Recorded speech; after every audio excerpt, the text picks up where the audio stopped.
जीव के जन्म का हेतु इच्छा है। इच्छा मिट जाए तो अभी जीवन मुक्त हो जाए।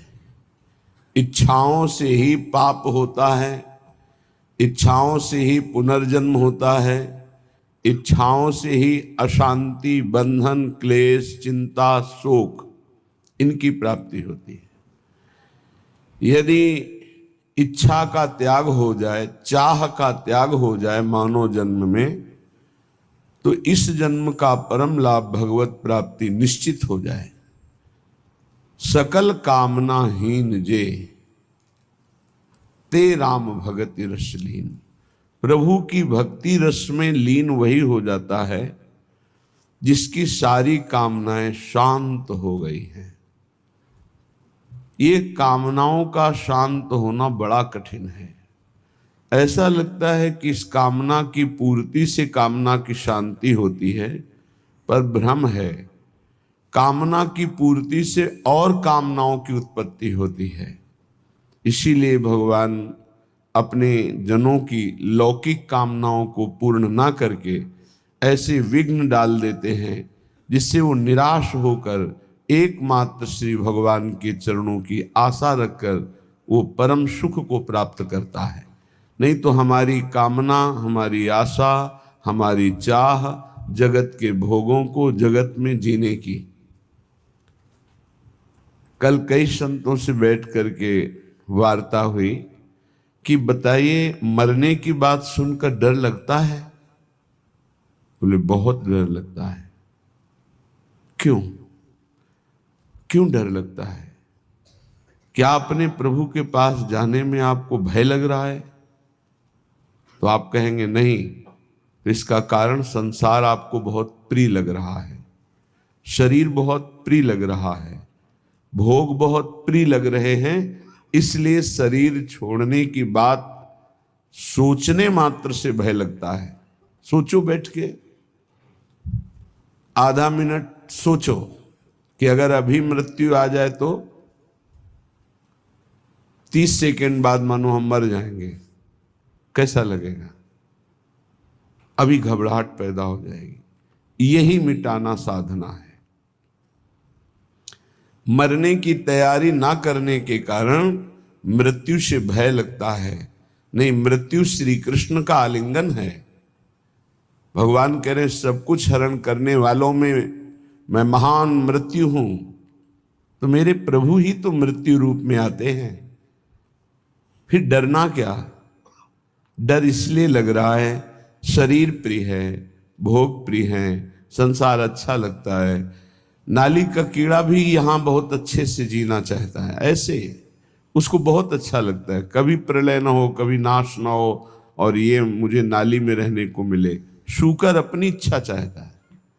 सब अपनी अपनी इच्छाओं में ही जीना चाहते हैं, इसीलिए मरने से भय लगता है।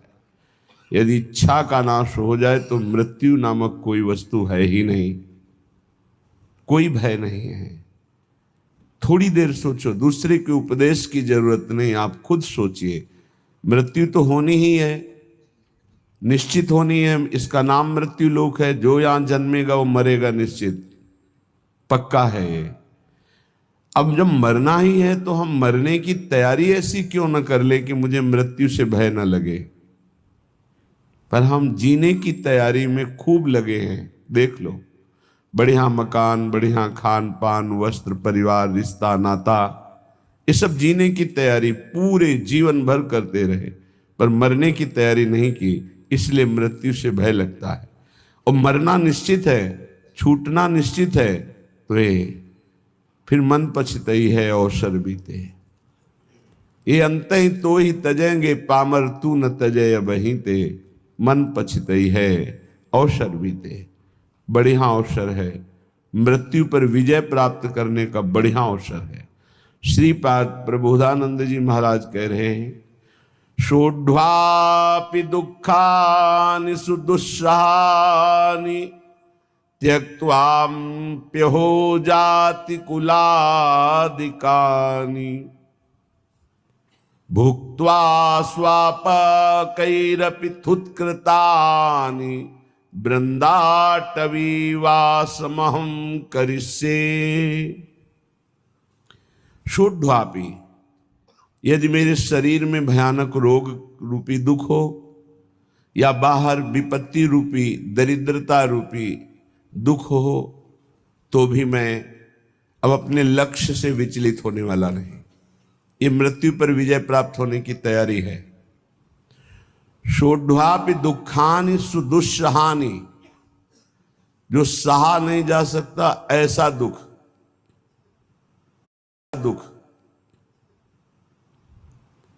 आप विचार करेंगे कि जो ऐसा दुख है उसमें भजन कैसे हो सकता है। गुरु कृपा से देखा है, जब ऐसा भयानक दुख होता है तो एक अंतर में कोई ऐसी जगह है जहां बिल्कुल दुख स्पर्श नहीं कर रहा होता, केवल दुख का वो दृष्टा होता है, केवल दुख को देख रहा होता है, दुख को भोग नहीं रहा होता। उस समय भी एक अद्भुत आनंद, जैसे हम सामने आग लगा हुआ देख रहे हैं दृश्य, पर हम आग से बहुत दूर हैं, ऐसा अनुभव होता है। इसलिए जब तक आप नाम जप नहीं करेंगे, जब तक आप भगवत आराधना नहीं करेंगे, तब तक आप दुखों को सहन करने में असमर्थ रहेंगे, और जहां दुख आया तहां फिर भजन नहीं बनेगा। कल एक उपासक एकांतिक में प्रश्न कर रहे थे कि बहुत कृपा है हमारे ऊपर प्रभु की, खूब नाम जप करते रहे, पर अब हमारा शरीर अस्वस्थ हो रहा है, अब भजन में रुचि नहीं रह गई।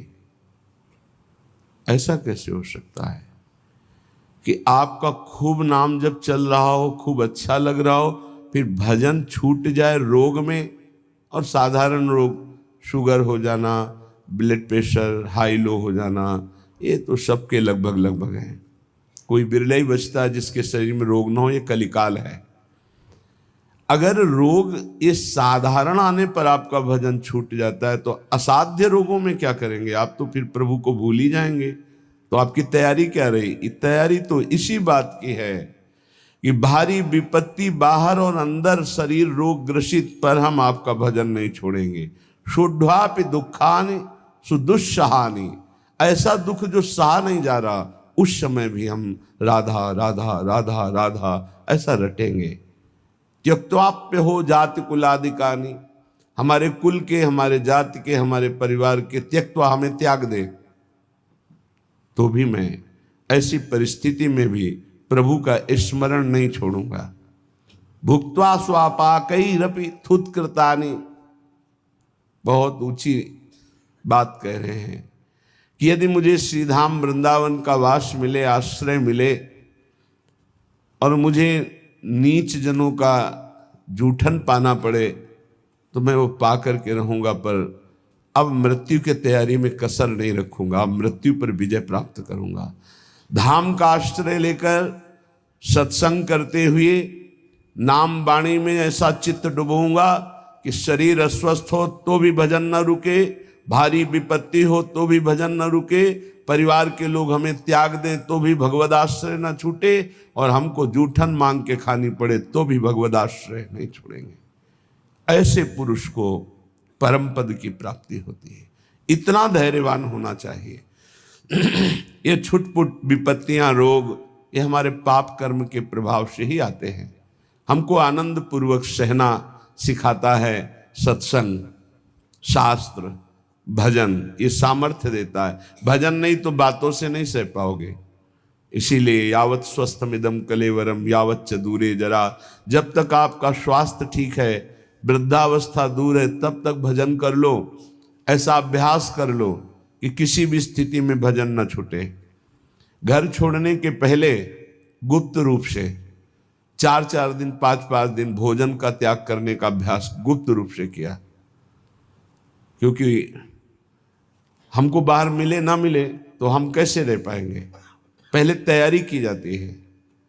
एक एक को मृत देखा, एक एक को मृत देखा, माँ को, परिवार को, सबको।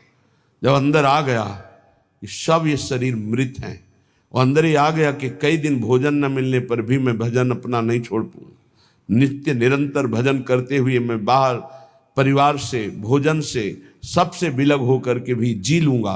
पहले अभ्यास किया, फिर निकल पड़े। जब निकल पड़े तो कदम पीछे नहीं, आगे।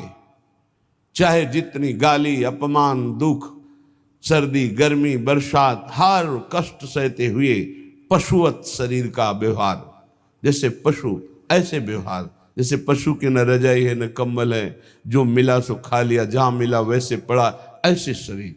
तब वो जाकर के अंदर वेदना जागृत हुई, कैसे ब्रह्मबोध हो, कैसे भगवत प्राप्ति हो। अब तो जीवन का लक्ष्य केवल भगवत प्राप्ति।